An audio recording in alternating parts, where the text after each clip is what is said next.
was as if the room just kind of really, it's one of those experiences that sounds crazy, but it's like the room just sort of filled up with this golden light. And this little brown man came walking in like a commanding general. And it was quite an experience. And there were some things that he said and some things that he sang that were kind of over my head, and I didn't really get it or feel too much. But some of the time, the hairs were just standing up. Feel the vibrations in my body to do the healing. So I can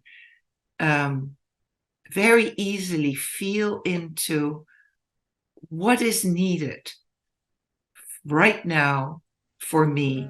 What am I struggling with, and which mantra fits for that?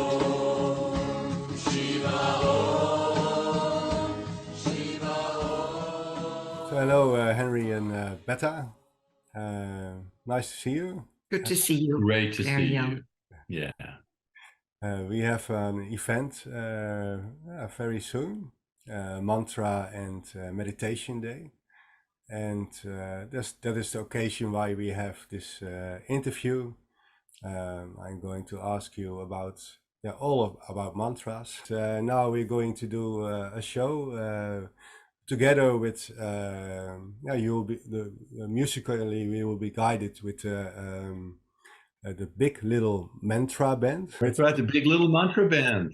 Yeah, It's sometimes big, sometimes little, but it's a wonderful little band. Yes. I love the name. And Henry will be singing the mantras, and Betta was sitting next to Henry. You will be doing exercises, and I will be facilitating the meditation.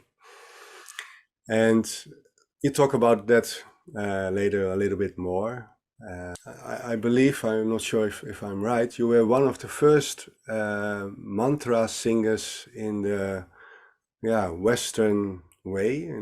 Goodness, I wouldn't really claim that title, but it was from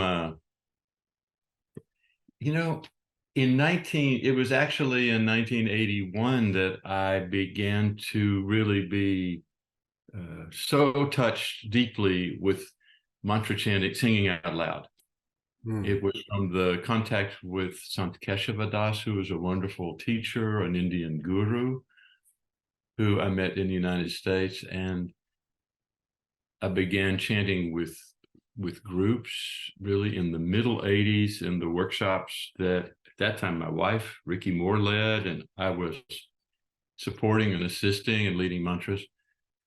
And it was a very new thing. And there were some wonderful musicians in the group who were Western musicians, and they didn't know anything about mantras, and they just were supporting, playing drum, playing guitar. So we were bridging back and forth with my Western musical taste, if you will, and a little Indian musical instrument that I had gotten. I guess there's a bit of a story before that, and Betta is so good about, I've told her these things, and then she reminds me of these stories.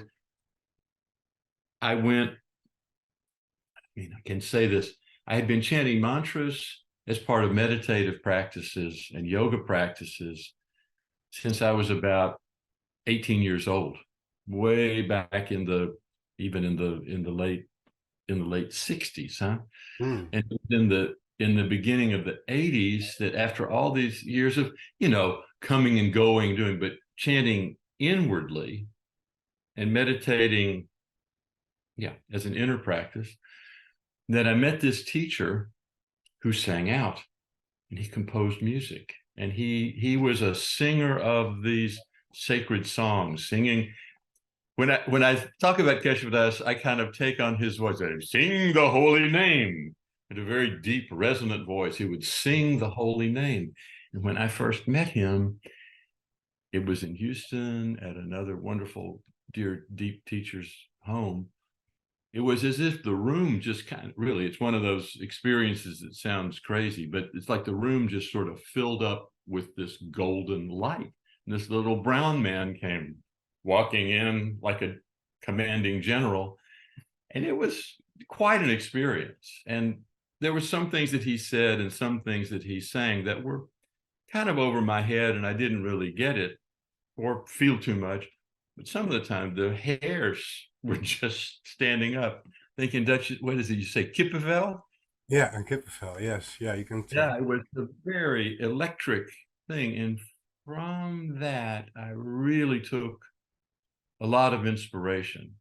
And I hear what you say about being one of the first. Perhaps that was true. There was, I'm sure, other mantra chanting and other people who had traveled to the east and come back. Of course, Ram Dass had done it some years before, and it was happening. It was in the air, but it was very new territory for a lot of people. What are these songs? What is this? And I had really a wonderful mission and permission and instruction from Keshav. Take the mantras to the West, take them in your way, sing with the heart of the East, and sing with an understanding, and do your best with the pronunciation. But take it and inspire the Western devotees. And so Oh, wow. just took off. So it's Quite a blessing. yeah, it feels like you have to do it now. That's right. No arguments. No. Boom. Oh. And then you produced, you sing it in your own way. You also composed the music, and then is that right? Yeah. Well, some there's a kind of a mix. Some are traditional, and as best I know, they are sung very much in that way. And some are compositions original from my teacher, Sant Keshavadas, Okay. that he gave permission. And some are inspirations to me. And while Keshavadas was in this world, I would always, go back and check with him and how is this? And sometimes he would say, no, you have to say it this way, or something like that. But it's true. There are in this tradition of Keshavadas, it's called Hari Katha. And it's Hari is God, Katha is the stories and songs. So it's the stories and songs of God. And it's tradition of these wandering teachers who go to the villages, bring the people together, and they tell the stories and sing the holy name and inspire the people. So it's a long tradition of people who are inspired with these songs or songs that come to them, and they sing them, and they're singing the holy name. And that comes way back to even at the very completion of the life of Krishna, the great avatar, the Vishnu avatar in the Bhagavad Gita, who's powerful, fascinating individual, a God man in the world. As he was leaving the world at the end of his life, people were crying and weeping. And he said, don't cry. There will be other avatars that come. And this is you're beginning to go into a dark age now. But the benefit of this time is all you need to do. You don't need to do the sacrifices. You don't need to do all the involved rituals. Just sing the holy name, and you will be inspired. You will be healed and transformed. And I a little bit, that's a beautiful story from this deep, wonderful mythology of the Himalayas. But somehow I really took that in, that there is some wonderful grounding in the body of these great principles and these aspirations and these inspirations that is possible to really bring in and bring into this world. And that, that for me was an important shift that mantra chanting brought in my understanding of practice and of my intention. I think for the beginning part of my life in yoga and chanting, probably 15 years, I was very much doing it inwardly, bringing the energy up, trying to reach a higher state of consciousness, in a way to say it. Mm-hmm. And I missed the two flows. There's the upward flow, there's the downward flow. I missed the bringing the energy down and in, bringing the inspiration into the life, into the world. And singing the mantras out loud and connecting with people and doing that brought me into that awareness. And that was part of the teaching that Keshavadas brought to me. And it was so valuable. And from that, the connection with other people in my own life became richer. And I think the healing benefits for me of mantra chanting became more grounded in my body. And that was a huge awareness that I cherish very much. I can imagine. Yeah, thank you. And Betta, you also sing mantras? And not all that long. Oh, not all.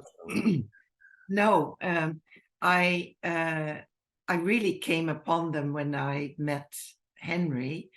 As Henry said, when we met, COVID broke out and we got to know each other really, really well. But however, in the beginning, I got sick and so we couldn't get together, and he started sending me healing mantras. Oh, how nice. And what I so appreciate about the mantras is that these vibrational sounds actually affect a certain part in your body.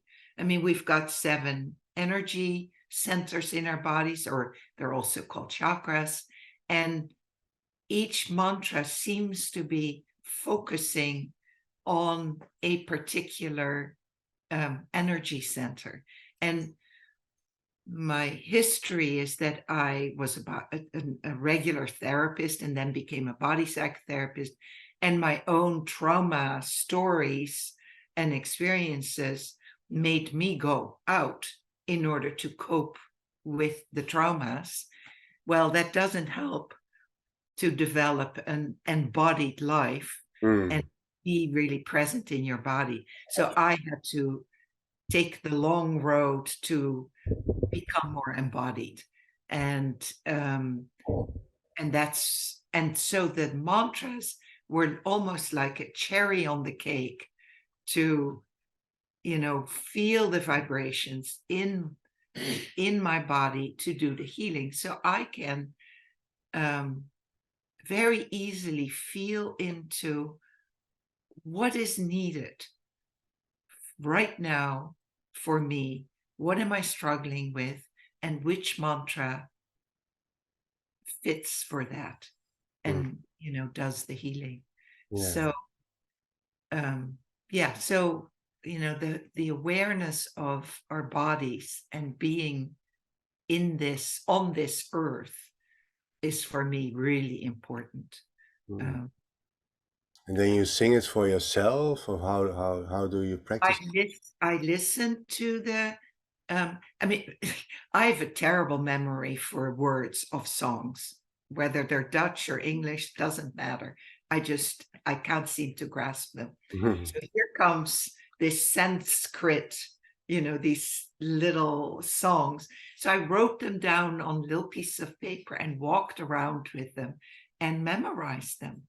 And I have several totally memorized, which is really unusual. But there is something about the primal connection with the Sanskrit, of which many languages develop, that drops into my body vibrationally. And for some reason, I can remember that. Wow. Yeah, great. So, and I can feel, when I was sick, the thymus, and Henry, I'm sure will talk way more about that during the workshop, is the thymus gets vibrated with one particular healing mantra, Om Hanumate Namaha, and you can feel it. That's where it goes. And in working with people who've experienced trauma, one technique that I have used is waltzing with the thymus. That's way before I learned about mantras, and that goes 1, 2, 3, 1, 2, 3, and you're stimulating the thymus gland when you do. Yeah. Oh, that's also great. So you can combine those things. Maybe I can share also a little bit about my experience with mantras. I love to sing it for myself. I sing it with my children. They also know mantras. And then we're on the bike to school and they start singing, or I start singing, and we love to do that.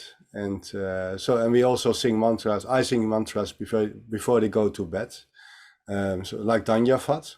And I translated also a little bit. So mostly I sing it in Sanskrit, just like Danyavat. But they asked me what does it mean, and I told them I made my own translation. Thank you for life. Dankjewel, dankjewel, dankjewel voor het leven. And well, they sing this also by themselves. So. For me, I'm really grateful. I can pass it on to my children. And, Oh yes. Yeah. Oh yes. That it goes on in the generations, and it's such a hearing this, it's a kind of dream come true, really. And afterwards, I remain sitting in their bedroom.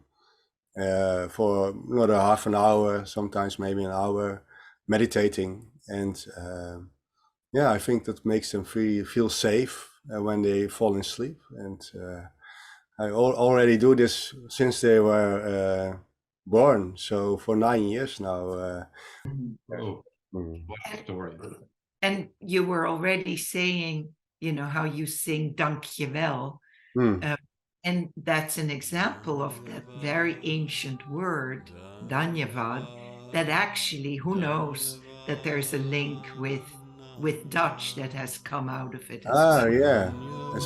Since it's so close. Yeah, maybe. Dhanyavad Ananda.